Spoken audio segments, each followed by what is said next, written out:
मृगाच्या पाठीमागे लागल्या वेळचे वर्णन तुलसीदासांनी आणि वाल्मिकींनी वेगवेगळे केले आहे. मी यापूर्वीच आपल्याला सांगितले आहे की तुलसीदासांच्या लेखनाचा प्रधान हेतू भक्ती हा आहे.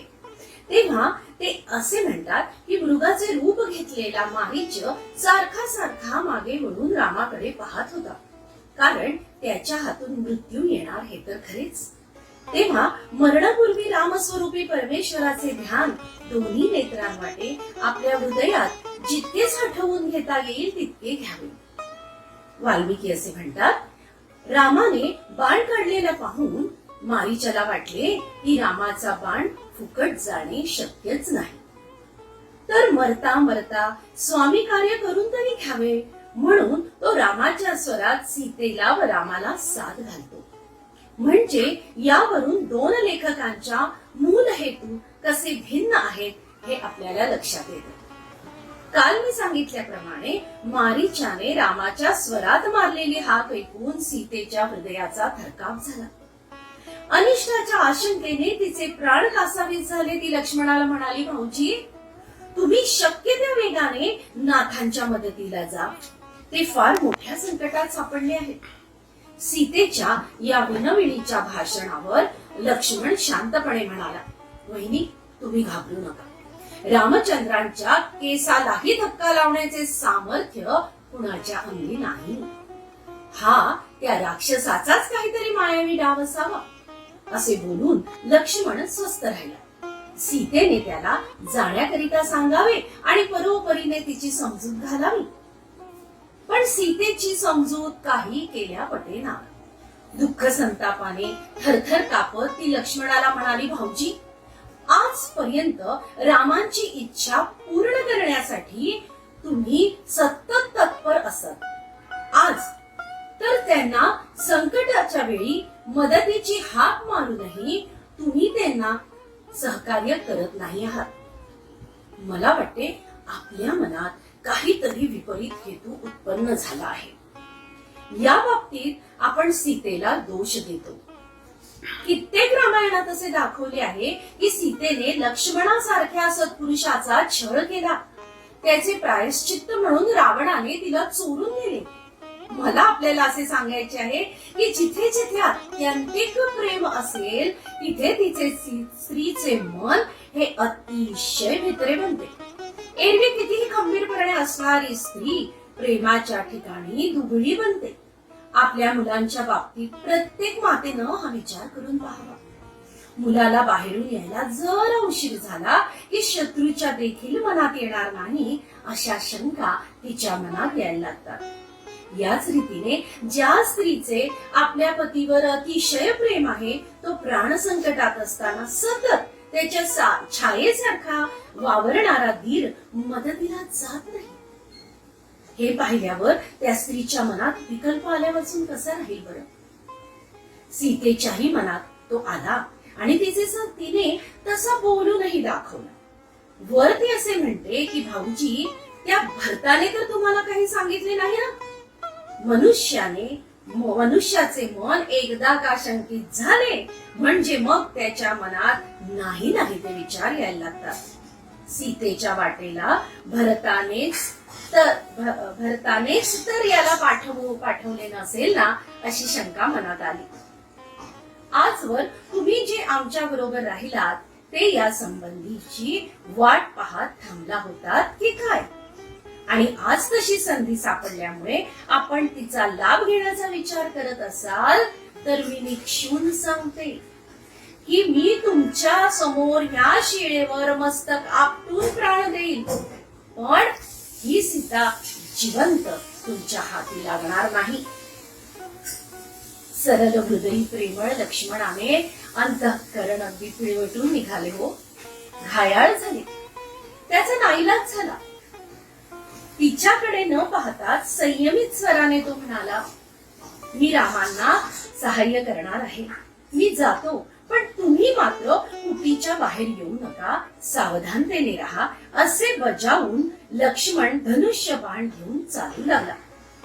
इतर रामायणांतून लक्ष्मण रेषे संबंधी बरीच वर्णने आहेत. ते असे की लक्ष्मणाने आपल्या बाणाच्या अग्राने आश्रमाच्या अंगणात एक रेष ओढली आणि तो म्हणाला, वहिनी, तुम्ही या रेषेच्या आत जोपर्यंत राहाल तोपर्यंत सुरक्षित राहाल, मात्र ही रेषा ओलांडली तर तुमच्यावर संकट येईल. या प्रसंगावरून लक्ष्मण रेषा या शब्दाला मराठी वाङ्मयात एक अलंकारिक अर्थ प्राप्त झाला आहे. मात्र वाल्मिकींनी असे काहीही सांगितलेले नाही. मारीचाला मारून राम परत येत असताना मार्गातच त्यांची व लक्ष्मणाची गाठ पडली.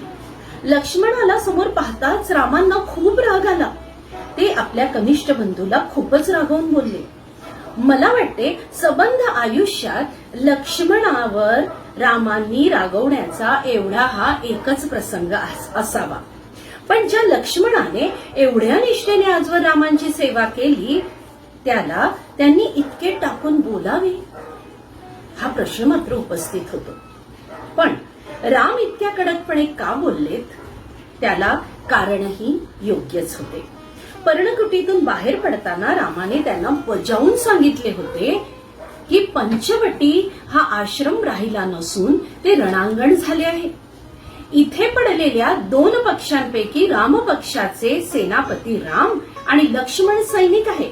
तेव्हा सेनापतीची अवज्ञा तर सैनिकाच्या हातून झाली तर तो अपराध केवढा मोठा आहे. मग त्या मानाने रामांनी केलेली शिक्षा अत्यल्प आहे असे मला वाटते. लक्ष्मण कुटीपासून दूर गेलेला पाहून लपून बसलेला रावण तापस वेशाने कुटीसमोर आला आणि ओम भवती भिक्षां देही म्हणून काहीतरी खायला दे म्हणू लागला.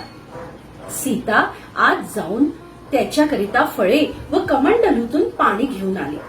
कारण वनात राहत असली तरी ही मंडळी गृहस्थाश्रमी आहेत आणि घराच्या दारात आलेल्या अतिथीला विन्मुख करू नये हा गृहस्थाश्रमाचा एक महत्वाचा नियम आहे. त्या पालनाचे संस्कार सीतेवर झाले असल्यामुळे तिने अतिथीला देण्याकरता फळे आणली. पण ती बाहेर येईपर्यंत रावणाने मूर्छा आल्याचे ढोंग केले होते. त्याला पाहून सीतेचे वत्सल हृदय कळवळले. तिला वाटले बापुड्याला भुकेने मूर्छा आलीये. म्हणून ती प्रथम त्याच्या मस्तकावर पाणी शिंपडून त्याला सावध करून मग फळे खायला देणार होती. पण त्याच्या मस्तकावर पाणी शिंपडण्यासाठी ती खाली वाकली तोच रावणाने तिला बगलेत हात घालून जबरदस्तीने आपल्या रथाकडे नेले. अर्थात संकट कशा प्रकारचे आहे याची कल्पना सीतेला आलीच आणि मदतीसाठी राम, लक्ष्मण, जटायू यांना हाक मारायला तिने सुरुवात केली. राम लक्ष्मण अजून तर बरेच दूर होते. पण रावणाचा रथ ज्या दिशेने चालला होता त्याच दिशेला जटायू असल्याने तो सीतेच्या हाकेला जलद गतीने प्रतिसाद देऊन तेथे आला व रावणाचे युद्ध जुंपले. जटायूने आपल्या पंखांनी आणि चोचीने रावणावर खूपच प्रहार केले. त्याचे घोडे मारले, रथ विस्कळीत केले आणि सारथ्याचेही प्राण हरण केले. रावणाला तो आवरेना तेव्हा असा एक कथाभाग आहे की रावणाने त्याला विचारले की तुझा मृत्यू कशात आहे. त्यावर माझा मृत्यू पंखात आहे असे जटायूने सांगितले. तर काही भागात जटायूने विचारले की तुझा मृत्यू कशात आहे, तर रावणाला विचारल्यावर रावण म्हणाला की माझा मृत्यू पायाच्या अंगठ्यात आहे. वास्तविक हा कथाभाग वाल्मिकी रामायणात नाही, परंतु पुढच्या कथा संदर्भाच्या दृष्टीने आपल्या लक्षात यावे म्हणून आपल्या समोर मी सांगितलं आहे. आता परिस्थिती अशी होती की जोपर्यंत जटायू वरचे वर चोच मारून किंवा पंखांचा तडाखा देऊन उडत होता तोवर तो रावणाच्या खड्गाच्या टप्प्यात होता, येतच नव्हता. पण रावणाने जेव्हा सांगितले की माझा मृत्यू पायाच्या अंगठ्यात आहे तेव्हा त्या जटायूची झेप रावणाच्या पायापर्यंत यायला लागली. सहजच तो रावणाच्या खड्गाच्या टप्प्यात सापडला आणि त्याचा नाश झाला. हा कथाभाग मुद्दाम अशासाठी सांगितला की आपल्या धर्मामध्ये जे सत्य किंवा असत्य सांगितले आहे ते परिणामाने ठरवायचे असते. सत्ययुगातील ही रामपक्षाची मंडळी म्हणून जटायू खरे बोलला आणि त्याचा परिणाम त्याला प्राण गमवावे लागले. पुढे लंकेमध्ये हनुमंताने सीतेच्या शोधाकरिता जेव्हा गेला असताना त्याला रावणाने तुझा मृत्यू कशात आहे विचारले, तेव्हा त्याने शेपटात असे सांगितले. हनुमंताच्या शेपटात त्याचा मृत्यू आहे म्हणून रावणाने त्याच्या शेपटाला आग लावली. पण शेपूटही जळले नाही आणि तो स्वतःही जळला नाही किंवा मेला नाही. उलट लंका दहन करून मोकळा झाला. म्हणजे यावरून सत्पक्ष कोणता, सत्यभाषी कोण हे आपल्याला लक्षात येईल. अहिंसा व्रताचे पालन करण्याकरिता म्हणून निरुपद्रवी प्राण्यांना मारू नये हे ठीक, पण अहिंसा पालक मानवालाही खायला कमी करत नाही तर त्याला जिवंत सोडण्यापेक्षा त्याला ठार मारण्यानेच अहिंसा व्रताचे पालन खरे नाही का? म्हणून कोणतेही उच्च तत्व व्यवहारात आचारायचे झाल्यास तारतम्य पद्धतीने वागायला हवे, तरच त्यापासून लाभ होतो. नाहीतर सत्यवादी जटायूप्रमाणे प्राणास मुकण्याची वेळ येते. जटायूचा पराभव झाला आणि रावण सीतेला घेऊन गेला. आकाशमार्गी रावण पळवून नेत असताना आपल्या सहाय्याला कोणी आले नाही हे पाहून सीतेने आपल्या अंगावरचा एक एक अलंकार काढून तो मार्गात टाकून द्यायला सुरुवात केली. हेतू हा की रामचंद्र आपल्या शोधा करता येतील तेव्हा त्यांना मार्ग सापडण्यास मदत होईल. अशा तऱ्हेने आकाश मार्गाने जात असता सीतेला मार्गात दृश्यमुख पर्वतावर काही वानर बसलेले दिसले. त्यांना पाहून सीतेला वाटले हे तरी आपल्याकरिता निश्चित काहीतरी रामांना सांगू शकतील. ही कल्पना मनात येताच तिने उरलेले दागिने आपल्या उत्तरीय वस्त्रात बांधून ती पुरचुंडी त्यांच्या समोर भिरकावून दिली. वानरांनी ती पाहिली आणि माना वर करून पाहतो तो काय, रावण कुण्या स्त्रीला घेऊन चालला आहे. त्यांनी आपसात विचार करून ठरवले की रावण ज्या स्त्रीला घेऊन गेला आहे तिचेच हे दागिने असावेत. जो कोणी स्त्रीचा शोध करण्यासाठी येईल त्याला आपण हे दाखवू आणि त्यांचा शोध त्यांना सोपा जाईल. ज्यांना आपण वानर म्हणून पशु समजतो ना, त्यांची ही मनोवृत्ती आहे. त्यांचा हा प्रामाणिकपणा आहे. आणि जे आम्ही स्वतःला अतिशय सुधारलेले मानव म्हणतो त्या आमच्या प्रामाणिकपणा बघा. म्हणजे मनुष्य कोणाला म्हणावे आणि पशु कोणाला म्हणावे हे आपल्या लक्षात येईल.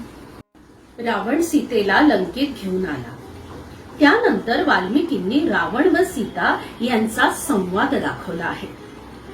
यावेळी रावण सीतेपुढे आपल्या पराक्रमाचे खूप वर्णन करतो. ते ऐकून घेतल्यावर सीता त्याला एकच मर्मभेदक प्रश्न विचारते. ती म्हणते, रावणा, तू जर इतका महापराक्रमी पुरुष आहेस तर मग मला असे चोरासारखे पळवून घेऊन का आलास?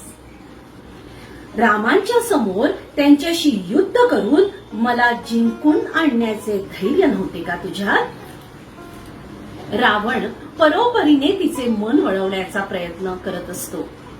आपल्या वैभवाचे वर्णन करतो, पण सीता धिक्कारपूर्वक त्याला एवढेच म्हणते की रावणा, अरे मी राजहंसी, रामासारख्या राजहंसाचा सहवास जिला लाभला ती ढोक कावण्याची इच्छा करील का? केवढा हा तिरस्कार, किती हा तिरस्कार रावणासाठी. त्या बलाढ्य आणि तितक्याच कठोर हृदय सम्राटाच्या कचाट्यात ती सापडली होती. सर्वस्वी एकाकी आणि असहाय्य होती. तरी देखील सीतेने केवढ्या निर्धाराने त्याचा धिक्कारपूर्वक अव्हेर केला आहे हे पाहिले म्हणजे तिच्या धैर्यशीलतेने मन थक्क होते.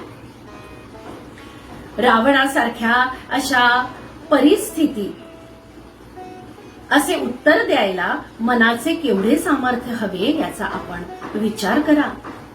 आणि या अशा सीतेचा आदर्श आम्ही राष्ट्रसेविका समितीच्या सेविका आमच्या पुढे ठेवीत असतो. निर्भय आणि समर्थ मनच संरक्षणक्षम बनू शकते. आणि म्हणून भारतीय युवतींच्या मनावर या सीतेच्या जीवनाचे संस्कार व्हायला हवेत. ज्या वेळी रावण आणि सीता यांच्यात संभाषण होत असे त्यावेळी सीता आपल्या समोर एक गवताची काडी ठेवून देत असे आणि मग त्याच्याशी बोलत असे. काही रामायणकर्त्यांनी असे स्पष्ट केले आहे की उत्तरेत स्त्रियांना पडदा असतो, तेव्हा परपुरुषासमोर उघड्या तोंडाने कसे बोलावे. तेव्हा आपत्कालात एक संकेतपुरती काडी मध्ये ठेवून ती बोलते. पण मला नाही पटत की सीता पडद्याचे स्वरूप म्हणून काडीमध्ये धरत असेल. माझ्या मताने समोर गवताची काडी धरण्याचा सीतेचा उद्देश असा असावा की रावणाला दाखवून द्यावे की रामचंद्रांच्या पराक्रमापुढे तुझा पराक्रम तृणवत आहे. आणि अशा प्रकारे प्रत्येक वेळी आपल्या पतीचा मोठेपणा ती रावणाला बजावून सांगत आहे. रावण अनेक उपाय योजून थकला. तो विचार करू लागला की आता सीता कशा प्रकारे वश होईल. त्याने पळवून आणलेल्या कित्येक स्त्रिया त्याचे वैभवाने मोहून त्याच्या वशात आल्या होत्या.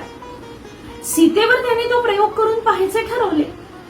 त्याप्रमाणे त्याने सीतेला पुष्पक विमानात बसवले आणि आपली संपूर्ण सुवर्णमयी लंका नगरी तिला विमानातून दाखवली.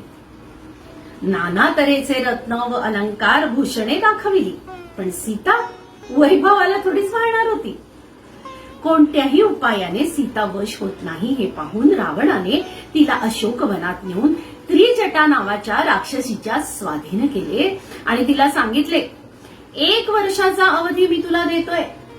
या अवधीतून तू वाटेल ते प्रयत्न करून सीता माझ्या वशमध्ये येईल असं काहीतरी कर, आणि वर्षाच्या मुदतीत ती वश झाली नाही तर तिच्या देहाचे तुकडे तुकडे करून ते माझ्या न्याहारीला घेऊन ये. शेवटी रावणाने सीतेला प्राणदंडाचेही भय दाखवले आणि तो निघून गेला. इकडे राम आणि लक्ष्मण घाईघाईने पर्णकुटीकडे आले. त्यांना सर्वत्र शुकशुकाट दिसला. वास्तविक तो सुवर्ण मृग पाहण्यासाठी सीता आतुरतेने उभी असायची. पण रामांना वाटले आपली थट्टा करण्यासाठी म्हणून ती कुठेतरी लपली असावी. या कल्पनेने राम तिला लताकुंजात, पर्णकुटीत, मोठ्या वृक्षांच्या आड सर्व ठिकाणी शोधू लागले. ह्या प्रसंगी तुलसीदासांनी फार सुंदर दृष्टांत दिला आहे. राम लतावेलींना, वृक्षांना विचारत होते की सीता कुठे आहे, ती कुठे गेली आहे, कुणी पाहिलं का. आणि याच वेळी शंकर पार्वती आकाश मार्गाने चालले होते. शंकराचे आराध्य दैवत राम. ते त्यांना दिसताच ते ध्यानमग्न होऊन डोलू लागले.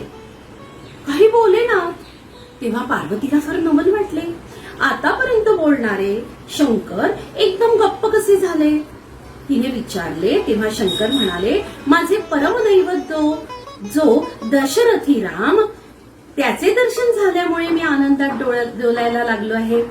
यावर पार्वती विचारते, कोणते तुमचे दैवत.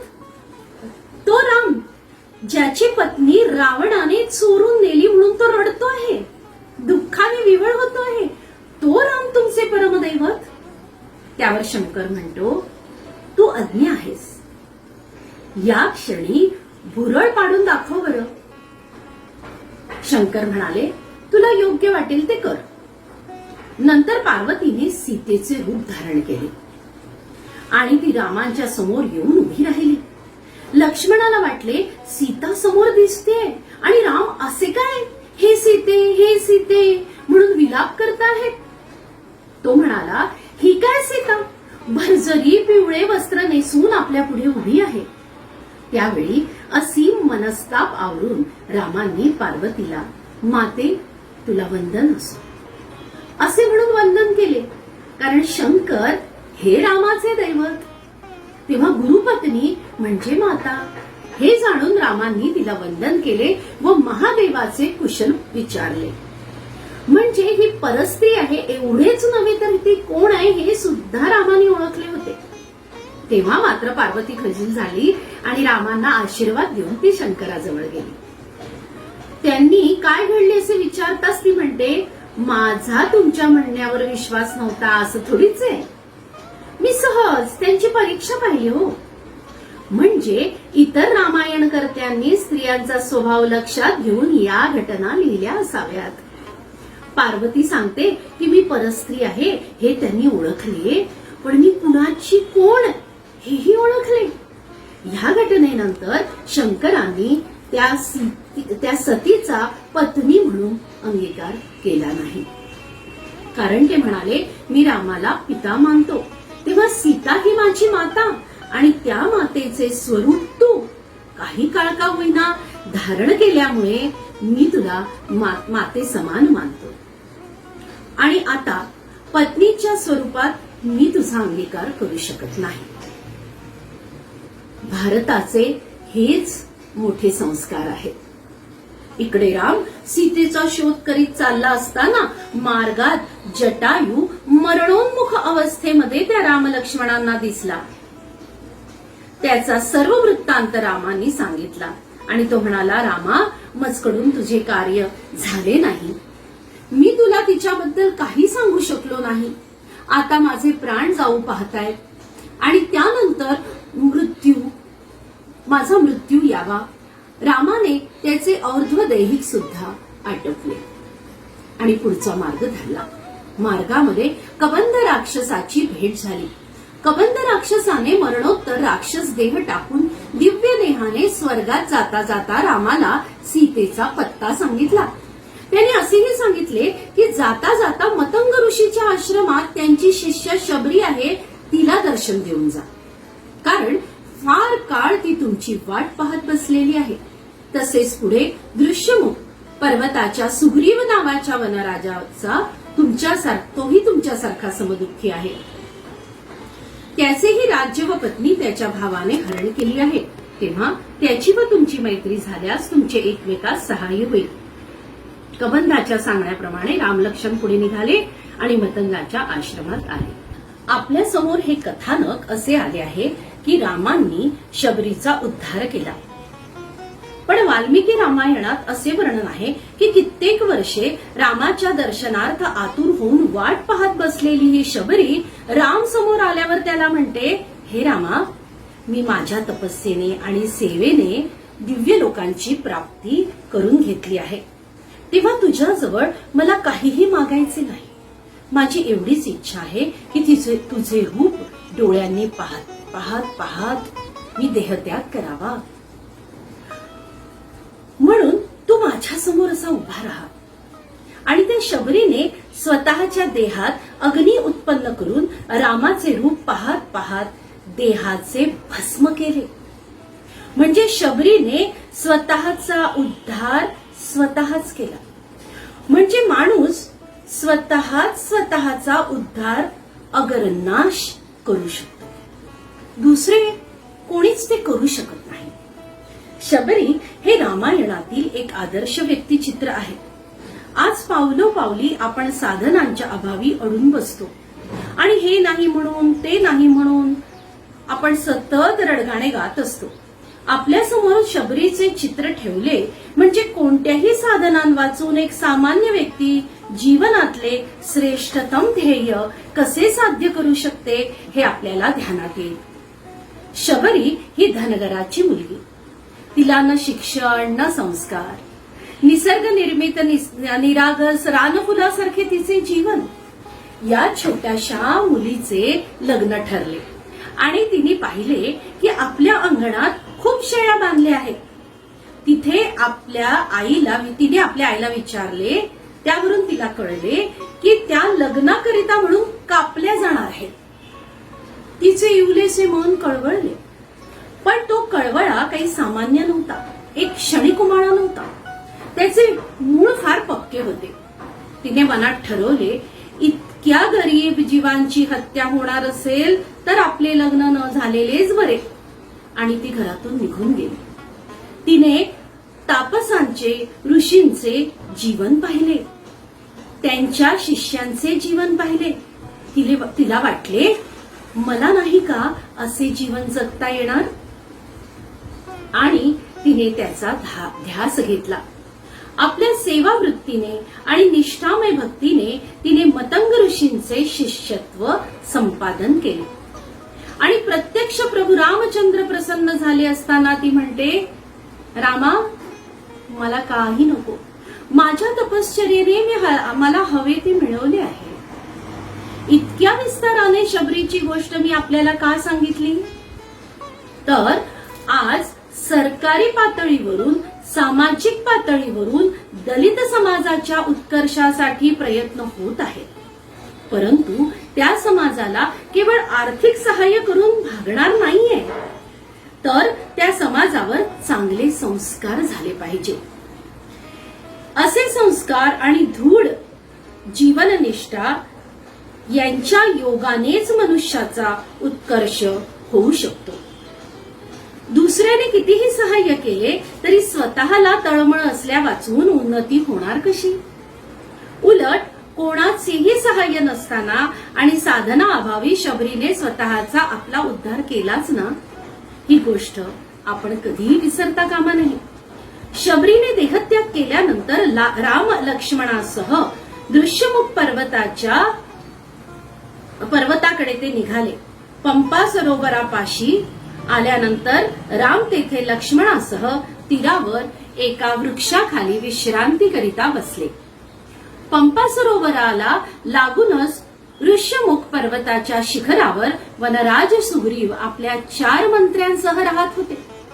सुग्रीवाने वृक्षाखाली त्या दोघांना पाहिल्यावर मंत्र्यांपैकी हनुमंताला सांगितले, जा बरे, त्या वृक्षाखाली जो कोण वीर पुरुष बसेल त्या पुरुषाला पाहून ये. कारण सबलांची केव्हा कोणाशी मैत्री होईल आणि कोणाशी शत्रुत्व होईल हे सांगता येत नाही. तेव्हा मला वाटते की हे वालीनेच मदतीला बोलाविलेले कोणीतरी असावे. तेव्हा त्यांचा शोध घे. रामचंद्र पंपा सरोवराच्या ठिकाणी एका वृक्षाच्या खाली विश्रांती घेत बसले होते. त्यावेळी सुग्रीवाच्या सांगण्यावरून हनुमंत ब्राह्मण वेश करून रामचंद्रांच्या तिथे आला. रामचंद्रांचे आणि त्याचे संभाषण झाले. हनुमंताने सुग्रीवाची सर्व कथा रामचंद्रांना सांगितली आणि रामचंद्रांनी स्वतःची हकीकत हनुमंताला सांगितली. ही सांगितल्यावर रामचंद्र लक्ष्मणाला म्हणतात, लक्ष्मणा, पाहिलंस का हा वानर? हा जे बोलतो आहे ते व्याकरण शुद्ध बोलतो आहे. तो उत्तम वक्ता आहे. तेव्हा हा ज्या राजाचा मंत्री या नात्याने आला आहे तो राजा किती उत्तम असेल बरे. असे म्हणून राम लक्ष्मण त्याबरोबर ऋष्यमुख पर्वतावर आले.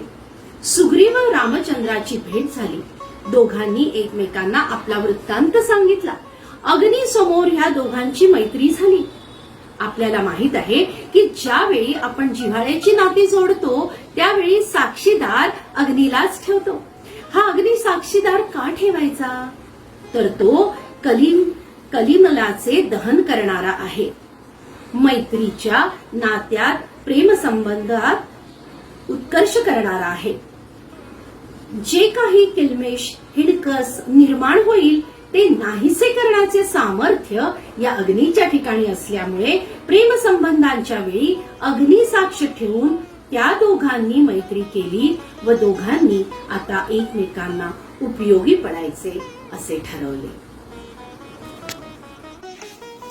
आता या सुग्रीवाला रामचंद्र असे विचारतात, का रे बाबा, वाली तुझा सख्खा भाऊ असून तुझे एवढे शत्रुत्व का? हा प्रश्न ऐकल्यानंतर वाली बंधू सुग्रीव स्वतःची सर्व हकीकत सांगतो. तो म्हणतो, माझा मोठा भाऊ किष्किंधेचा राजा वाली व मी अत्यंत प्रेमाने नांदत होतो.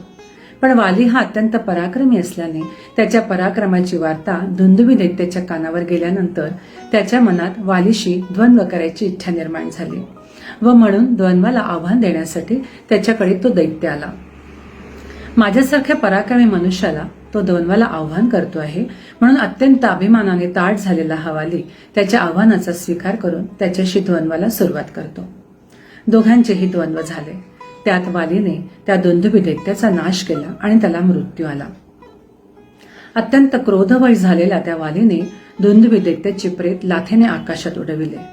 ते प्रेत उडविल्यानंतर धपकन खाली पडले. एखादा भोपळा फुटावा त्याप्रमाणे त्या प्रेताच्या अंगातून रक्ताच्या चिळकांड्या उडल्या आणि त्याचा नाश झाला. काही दिवस गेल्यानंतर या दुंदुभीचा मुलगा मायावी आपल्या पित्याच्या वधाचं सूड उगवावा म्हणून वालीला आव्हान करण्याकरता आला. त्याने वालीला युद्धाला आव्हान केले. नंतर मायावी व वाली यांच्या द्वंद्वाला सुरुवात झाली. वालीच्या हातचा मार खाल्ल्यावर तो एकदम पळत सुटला. त्याला जितके पळत जाणे शक्य झाले तितके तो पळत गेला. पळता पळता एका डोंगराच्या गुहेत जाऊन बसला. हा मायावी पळत निघाला असे पाहून वाली पण पळायला लागला व त्यावेळी त्याने मला बरोबर घेतले आणि ज्यावेळी मायावीने गुहेत प्रवेश केला त्यावेळी वालीने मला असे सांगितले, सुग्रीवा, या मायावीच्या पाठोपाठ मी या गुहेत जात आहे. तेव्हा द्वाररक्षक म्हणून तू या प्रवेशद्वारावर थांब. पण बाबा रे, बरोबर 1 महिनाभर वाट बघ आणि महिन्याच्या आज जर मी परत आलो नाही तर माझे बरे वाईट झाले असे समज आणि मग तू किष्किंधेला जा. असे म्हणून वाली गुहेत गेला व प्रवेशद्वारावर मी रक्षण करण्यासाठी थांबलो. वालीने सांगितल्याप्रमाणे महिनाभर काही हा वाली परत आला नाही. तेव्हा आपण परत जावे की काय असा मी विचार करत असतानाच गुहेतून रक्त वाहत येत असल्याचे दिसले व म्हणून मला असे वाटले की गुहेत प्रवेश केलेला माझ्या भावाचा वध झाला आणि हे रक्त जे बाहेर आले आहे ते त्याच्या शरीराचे असावे. महिनाभर वाट पाहायला सांगितली ते मी पाहिले आणि ज्या मायावीने माझ्या भावाचा वध केला तो आता माझा नाश करायला चाल करून आला तर ते बरोबर नव्हे असे वाटून मी एक मोठी शिला घेतली व गुहेचे प्रवेशद्वार बंद केले आणि मग निर्भय होऊन मी किष्किंधेला परत आलो. परत आल्यावर किष्किंधेच्या अमात्य मंडळींनी मला राज्यावर बसायचा आग्रह केला आणि त्यांनी मला राज्याभिषेक केला. काही दिवसांनी हा वाली परत येण्यास निघाला तेव्हा गुहेचे द्वार बंद पाहून त्याच्या मनात अशी शंका आली की माझा भाऊ जो सुग्रीव त्याच्या ठिकाणी राज्याची इच्छा निर्माण झाली व त्याने द्वार बंद केले व आता किष्किंधेला जाऊन तो राज्य करणार. अशी शंका आल्यानंतर तो तेथून वेगाने किष्किंधेला आला आणि मला राजसिंहासनावर बसलेला पाहून आधीच त्याचे मन कलुषित झालेले होते. त्यामुळे दूरवर विचार करण्याचा संयम त्याला राहिला नाही. मन संशयग्रस्त होऊन गेले होते. कोणत्याही तऱ्हेचा विवेक न राहिल्याने त्याने माझ्याशी युद्धाला सुरुवात केली. वाली हा माझ्यापेक्षा अत्यंत पराक्रमी. त्याने द्वंद्वात जबरदस्त मार दिल्यानंतर आपण प्राण वाचवण्यासाठी आता जायचे कोणाकडे हा विचार माझ्या मनात आला. आता कुठेच अभय मिळणार नाही. पण मला जर प्राण वाचवायचे असेल तर ऋषमुख पर्वतावर गेले पाहिजे की ज्या ऋषमुख पर्वतावर वाली कधीही येऊ शकत नाही आणि म्हणून मी येथे येऊन राहिलो.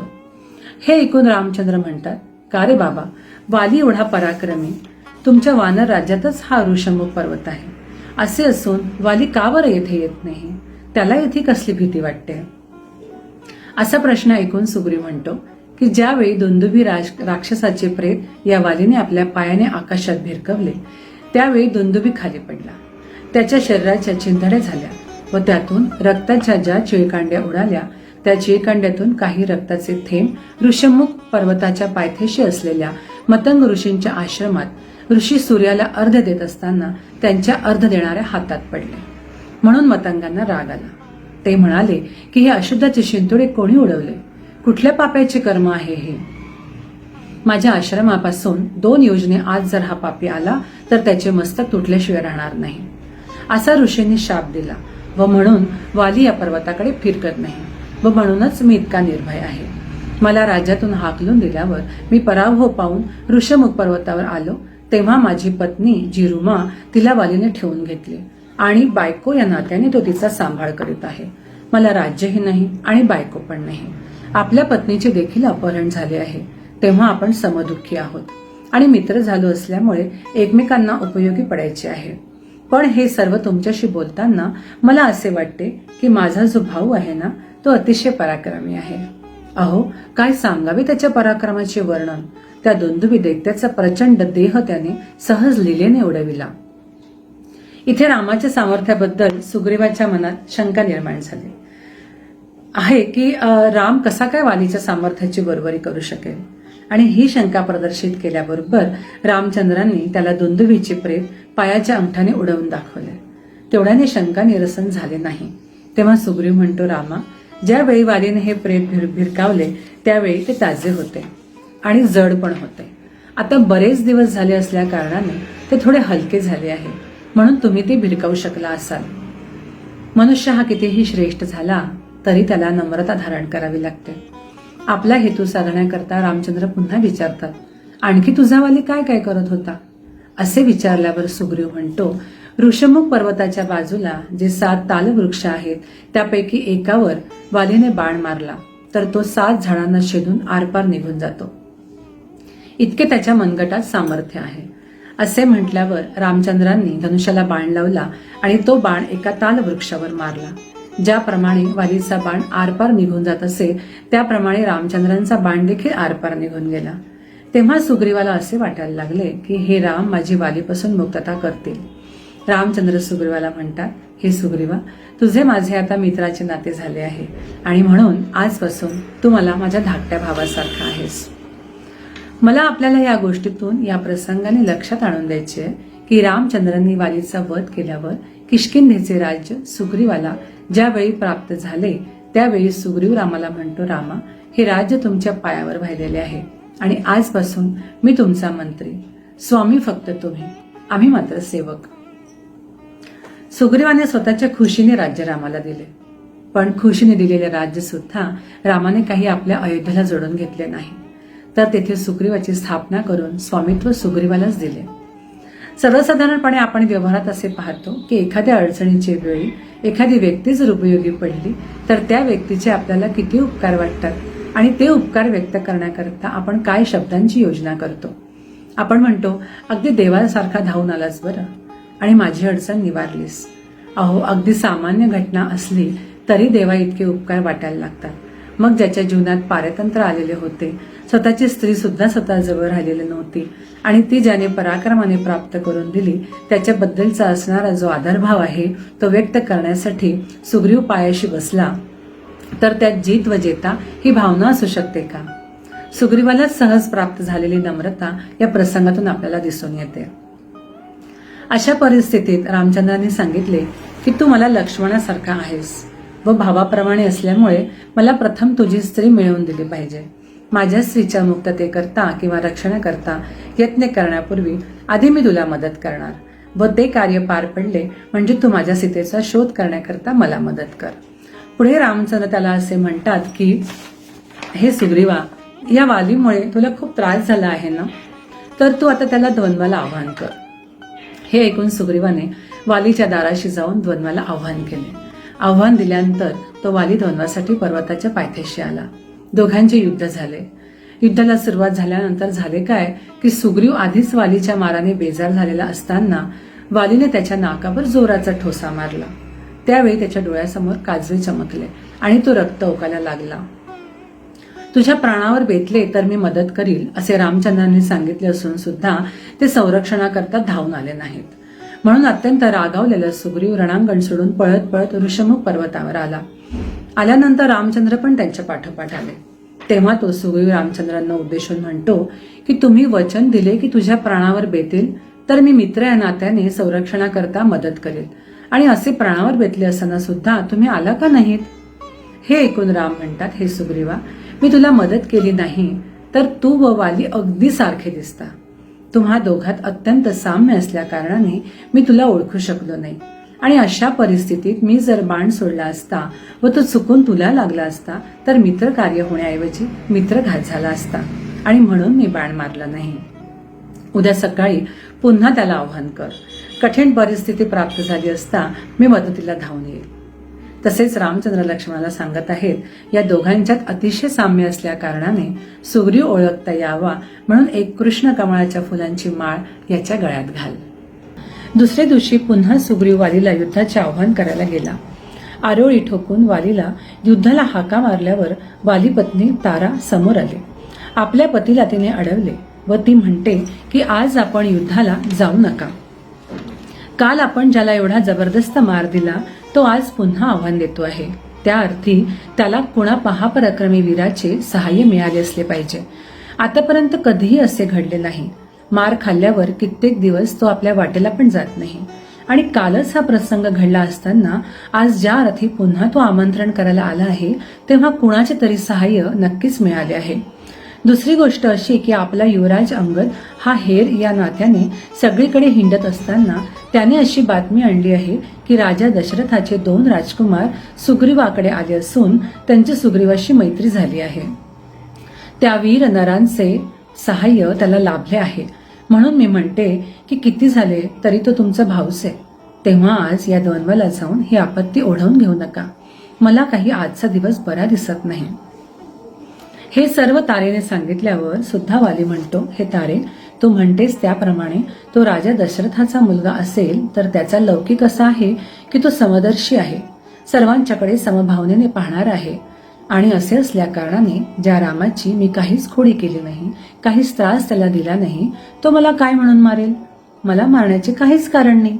आणि ज्या अर्थी सुग्रीवाने मला द्वंद्वाला आव्हान केले आहे त्या अर्थी क्षत्रियाचे आव्हान स्वीकारावे हा त्याचा धर्म असल्या कारणाने तू मला जाऊ दे. माझ्या धर्माचे पालन मी करत असताना तू मला अडवू नकोस. आणि जर तुला सुग्रीवाची भीती वाटत असेल तर किती झाले तरी तो माझा भाऊ आहे. मी त्याला मारून टाकणार नाही. त्याला भीती बसेल असे मात्र करून येईल. असे सांगून वालीने तारेला बाजूला केले आणि तो द्वंद्वाचे आव्हान स्वीकारून सुग्रीवाकडे गेला. आता हे दोघे युद्धाला सिद्ध झाले आहेत. रामचंद्र बाजूला उभे आहेत. इथे आपल्याला हे लक्षात घ्यायला हवे की प्रभू रामचंद्रांनी सुग्रीवाला अत्यंत महत्वाचे शब्द सांगितले की बाबा रे, तुम्हा दोघात अत्यंत साम्य आहे. रामचंद्रांना जे समदर्शी म्हटले आहे त्याचा प्रत्यय इथे आला.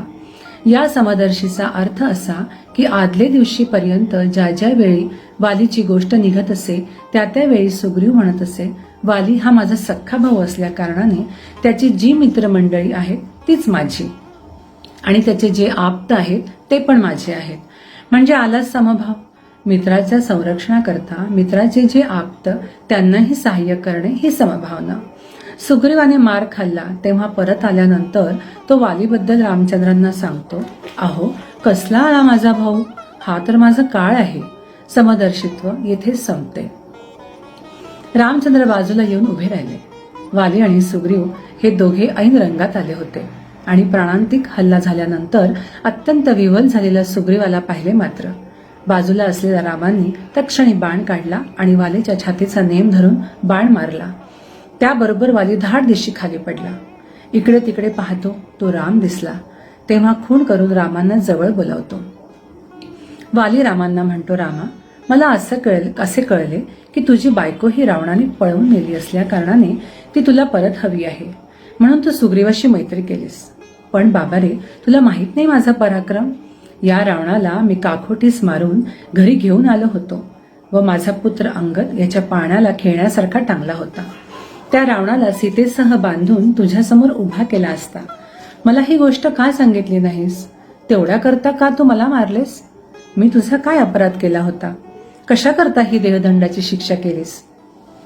इथे रामचंद्र वालीला सांगतात, हे वाले, तुला माहित आहे आम्ही क्षत्रिय राज्य आहोत आणि क्षत्रिय राजधर्म मृगया करणे हा असल्या कारणाने व तुम्ही शाखामृग झाडावर राहणारे तेव्हा त्या मृगाचा वध करणे हा क्षत्रियांचा धर्म झाला.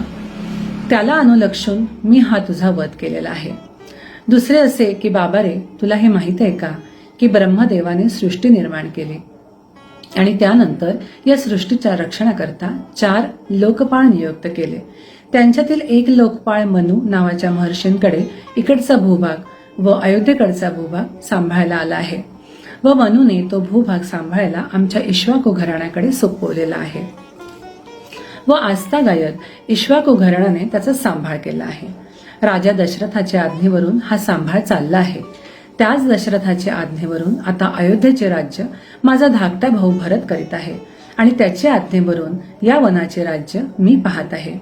या राज्यात जर कोणी पापाचरण केले त्याला दंड करणे हा माझा राजधर्म आहे आणि म्हणून मी तुला ही शिक्षा केली आहे. तू म्हणतोस तुझ्या हातून कोणते पाप झाले?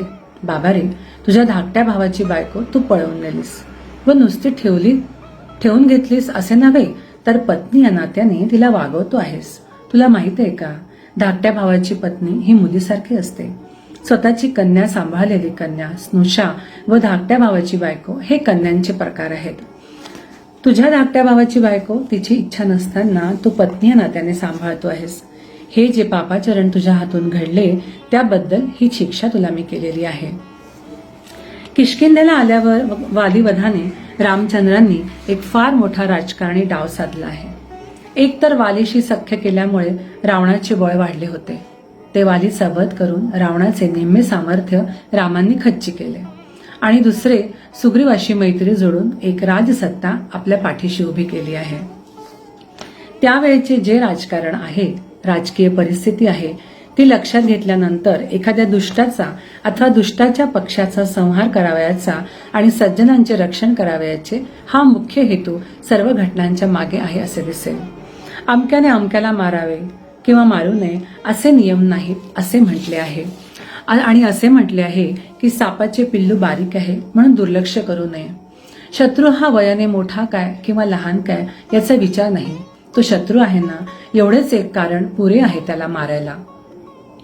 अशा परिस्थितीत वालीचा वध झाल्याबरोबर वालीची पत्नी तारा हिला अतिशय दुःख झाले आणि ती दुःखाच्या भरात असताना रामाने तिचे सांत्वन केले. मृत्यूशय्येवर पडलेल्या वालीकडे पाहून राम म्हणतात की हे वाली, तुझ्या छातीतला बाण काढला की तुला आता मरण येणार. अशा परिस्थितीत रामचंद्र असे म्हणतात की पश्चात्तापाने मनुष्य पावन होतो, शुद्ध होतो. त्याप्रमाणे वालीने हात जोडल्यावर ते म्हणतात, वाली, तुला जगायची इच्छा आहे का? तेव्हा तो म्हणतो, नको. वीराला उचित असे मरण मला रणांगणावर आले आहे. त्या मरणाचा मी स्वीकार करतो, पण एकच इच्छा लक्षात ठेव. असे म्हणून त्याने सुग्रीवाला जवळ बोलावले व त्याचा हात रामाच्या हातात दिला. वैर संपले. रामचंद्रांच्या हातात सुग्रीवाचा हात देऊन तो सांगतो, रामा, ज्याप्रमाणे तुझा धाकटा भाऊ लक्ष्मण त्याप्रमाणे हा सुग्रीव तुला आहे. मग त्याने आपल्या मुलाला जवळ बोलावले व अंगदचा हात आपल्या भावाच्या सुग्रीवाच्या हातात दिला व त्याला सांगितले, हा तुझा मुलगा आहे. त्यावेळी तारा तिथे आली आहे. ती अत्यंत शोकमग्न आहे. त्यावेळी तो वाली असे म्हणतो, ज्या इतमामाने किंवा वैभवाने माझी पत्नी तारा राहिली त्याच वैभवात ती पुढेही राहावी. असे म्हटल्यानंतर त्याचे प्राणोत्क्रमण झाले. तारा ही सुग्रीवाच्या स्वाधीन केली आहे. आपण असे म्हणाल की आपल्या मनात अशी शंका पण निर्माण होईल की धाकट्या भावाची पत्नी ही जर मुलगी तर मोठ्या भावाची बायको ही आई असायला हवी.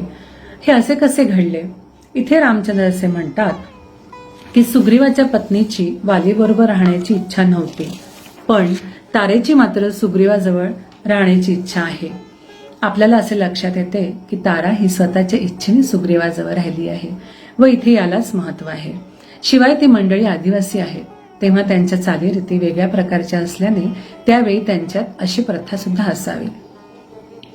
अशा परिस्थितीत तारेचा हात रामाने सुग्रीवाच्या हातात दिला व सांगितले, बाबा रे, या वालीचा अंत्यसंस्कार यथोचित राजा या नात्याने त्यांच्या इतमामाने करावा. नंतर वालीचे ते शव पालखीत घालण्यात आले. त्या पालखीचे वर्णन केले आहे की ती पालखी सुंदर सजवून त्याला मोत्याच्या झालरी सोडल्या होत्या, सुवर्णांचे गोंडे लावलेले होते. तेव्हा असा विचार करा की अशा विकसित जनांना आपण वानर म्हणू शकतो का? चतुष्पाद ज्याला शेपटी आहे असा हा वानर असू शकतो का? आणि त्या वानराच्या देहाला कोणी पालखीत ठेवेल का? हा एक मानववंशच असला पाहिजे हे निश्चित. वालीचे यथोचित दहन झाल्यानंतर रामचंद्र लक्ष्मणाला सांगतात, हे लक्ष्मणा, आता किष्किंधेला जा आणि सुग्रीवाला राज्याभिषेक कर. तो सुग्रीव वंदन करून असे म्हणतो, हे रामा, माझ्या अभिषेक प्रसंगी तुम्ही तिथे असावे. पण रामचंद्र सांगतात, मला नगर प्रवेश करता येणार नाही, कारण मी पितराज्ञा पालन करण्यासाठी 14 वर्षे वनवास पत्करलेला आहे. आता इथे काय कैकेयीने गुप्तहेर ठेवले होते का त्यांच्यावर? ते नगरात जातात की अरण्यात जातात हे कोणी पाहत नव्हतं. हा मनाचाच गुप्तहेर असावा लागतो. दिलेला शब्द दुसऱ्यांकरता पालन करावायचा नसतो, तर तो आपल्या स्वतः करता सत्याकरता पालन करावायचा असतो. रामचंद्राने नगर प्रवेश केला नाही. लक्ष्मणाने जाऊन सुग्रीवाला राज्याभिषेक केलेला आहे. राज्याभिषेक झाल्यानंतर सुग्रीवाने जेव्हा रामचंद्रांना वंदन केले तेव्हा रामचंद्राने सुग्रीवाला सांगितले, हे सुग्रीवा, आता वर्षाकाल आलेला आहे व म्हणून या 4 महिन्यात तू किष्किंधेचा राज्योपभोग यथास्थित घे व वर्षाकाल संपल्यावर जेव्हा लोक मृगेला बाहेर पडतील तेव्हा तुम्ही सर्व लोक सीतेचे शोधार्थ बाहेर पडा. रामचंद्र पावसाळ्यांपासून संरक्षण व्हावे म्हणून ऋष्यमुख पर्वतावरून निघून जवळच असलेल्या प्रसरण नावाच्या पर्वतावर लक्ष्मणासह येऊन राहिले. जय जय रघुवीर समर्थ.